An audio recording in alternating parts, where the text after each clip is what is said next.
Vijaya Karnataka web ವೀಕ್ಷಕರಿಗೆ ನಮಸ್ಕಾರ. ನಾನು ಶಿವಮೂರ್ತಿ ಸೊರಬ.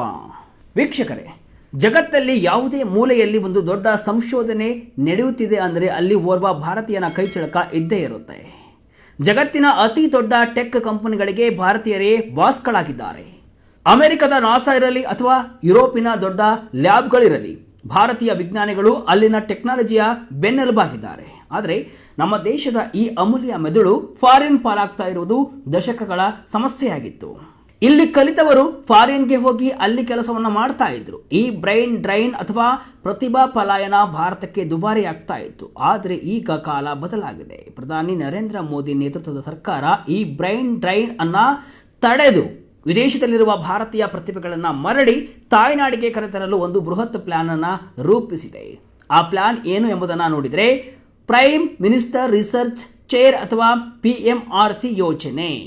IIT ಕೌನ್ಸಿಲ್ನ ಇತ್ತೀಚಿನ ಸಭೆಯಲ್ಲಿ ಈ ಬಗ್ಗೆ ಮಹತ್ವದ ನಿರ್ಧಾರವನ್ನು ತೆಗೆದುಕೊಳ್ಳಲಾಗಿದ್ದು, ಭಾರತವನ್ನು ಜಾಗತಿಕ ಸಂಶೋಧನಾ ಹಬ್ ಮಾಡಲು ಮೋದಿ ಸರ್ಕಾರ ಮಾಸ್ಟರ್ ಪ್ಲಾನ್ ಅನ್ನು ಸಿದ್ಧಪಡಿಸಿದೆ.